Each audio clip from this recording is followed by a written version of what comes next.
What's good, y'all? And Jerry about to check out 10 craziest ring collapses in wrestling. This video is by Wrestling Flashback. One memory in particular was when Brock Lesnar and Big Show had a match on SmackDown, and Brock hit Big Show with a superplex from the top rope and broke the whole entire ring. And that was the first time I ever seen it. That was like my first wrestling memory when I first started watching it. And they did it again in 2012 when Mark Henry and Big Show did the same exact thing, and Braun Strowman and Big Show did it. So I never knew it was other matches that had this type of ring collapse stuff in wrestling history. So we're on the road to 2K subscribers, so get me up there. Let's go. Most matches start and finish in the ring, as a square circle seeks to keep the wrestling contained to one place, but sometimes the ring itself can become damaged. I seen a rope get broke a couple times, but I never saw the ring actually collapse more than 3 times. Different dynamic to what we know. That don't count. That won the match. And while the ring breaking is rare, it's happened often enough that today we're counting down 10 times the ring broke in wrestling. We start with a ring collapse that was actually caused by the fans, as following a bloody encounter between the Public Enemy and the Gangsters, the Public Enemy would celebrate their victory by inviting members from the crowd into the ring. The fans it was too heavy. As they continued to fill the ring, to the point where they even covered all of the apron. All while Johnny Grunge and Rocco Rock were being hoisted high above those in the ring. However, soon the rowdiness of the fans and the sheer amount of bodies in the ring caused it to completely collapse. This made for an insane visual, as something like this had never been seen before in wrestling. Oh!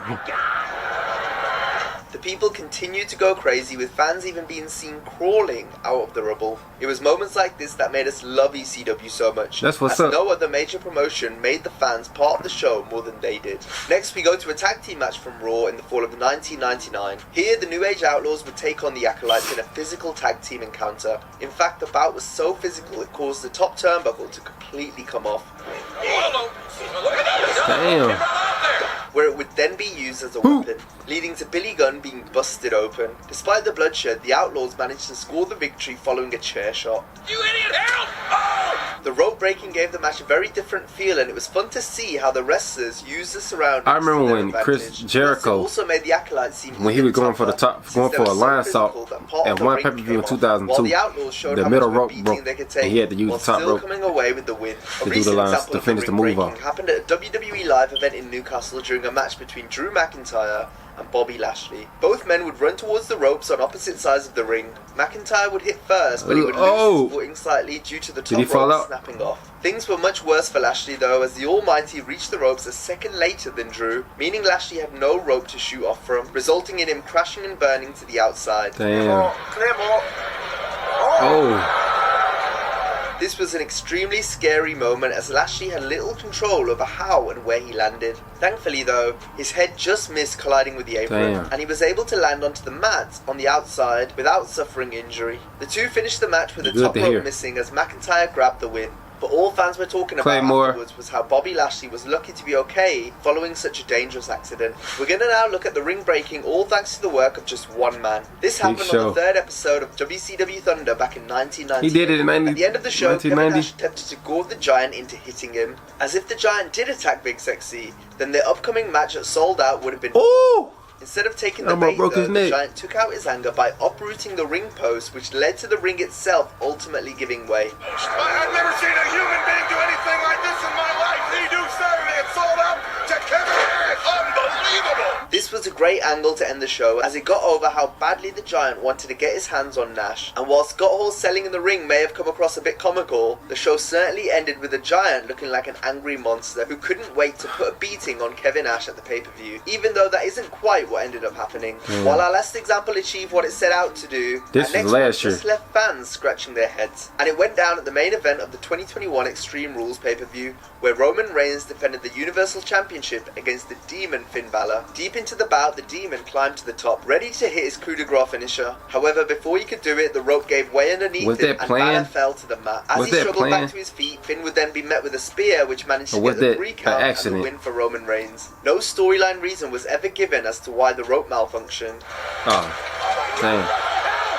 And unlike with other examples on this list, there was no legitimate force applied to the rope that should have caused it to collapse. Now, in reality, we know it was the cameraman standing on the apron that cut the rope. However, it would have made more sense if this spot had been done by a member of the Bloodline who were a part of Reigns' posse on the outside. Now for a more realistic example of the rope coming off. This occurred during a tag match when Keith Lee and Sheamus teamed up to wrestle The Miz and John Morrison. The top rope came clean off. I remember that. Instead of finishing the match with the rope missing like we saw in our previous examples, the WWE decided to use this moment as a way to cut to commercial, with the hope that the rope coming off would shock fans enough to stay tuned after the break. When Raw did return though, we were met with a member of the ring crew fixing the rope back in place, whilst Keith Lee had The Miz in a rest hold. Not the best follow-up to what was without a doubt a really cool moment. Next we have proof of how even a small amount of damage done to a part of the ring can cause the wrestlers to have to switch up their match. As we head back to the 2002 UK exclusive Insurrection pay-per-view, to close the show, The Undertaker fought Triple H. At the beginning of the match, the ropes already appeared to be loose, but it wasn't until the game Irish Whip Taker against them that the top rope malfunctioned and would then sag downwards for the rest of the match. This limited any further spots the wrestlers could do involving the ropes, since any further pressure could have damaged them more, thus increasing the risk of an accident or injury. Each of the remaining moments on our list show just what can happen to the ring when super heavyweights battle on the top rope. We'll go first to an episode of Raw in 2017 where the 7-foot Big Show clashed with the 6'8" Braun Strowman. This match was hard hitting right from the jump, while also later treating us as some big men chain wrestling, which was as surreal as it sounds. But things got even crazier when the two giants climbed the turnbuckle with Big Show on the top rope and Braun on the second. From there, Strowman was able to hit a superplex on Show. Y'all gotta show Brock versus Big Show. Derail the entire ring. That don't count. With even the referee John Cone getting upended to the outside, it was one hell of a moment and would be the first of 2 times a move involving Braun Strowman destroyed the entire ring, as the next time Strowman would be on the receiving end after being superplexed by Big Show at the Payback Big Show's on event. 3 receiving ends of it. Featuring more famous ring destructions than the Big Show. As 6 years before he and Strowman broke the ring, the world's strongest man Mark Henry and before that was Brock Lesnar, superplexed the Big Show, causing the squared circle to explode at Vengeance 2011. Following this, the match was deemed a no contest as neither man could continue, but the WWE title was still to be decided, and the carnage left from Henry's superplex to Big Show made the show's main event far more interesting, as John Cena and Alberto Del Rio were forced to wrestle with the ring completely broken. They made good use of this, with numerous unique spots that exploited the destroyed ring around them in what ended up being a great last man standing match. Finally, we have perhaps the most famous ring break in wrestling history. It also involved the world's largest athlete, the Big Show, as he went up against Brock Lesnar on SmackDown in 2003. The show knew he had to pull out all the stops if he was to defeat Lesnar, and therefore attempted a chokeslam from the top rope. Brock was able to counter and then looked to hit a top rope maneuver of his own, that being a 500-pound superplex. Brock was actually the first person to hit a superplex on Big Show. The ring as it looked and sounded as though a bomb had just gone off. The crowd would go absolutely nuts with holy shit chants ringing around the arena.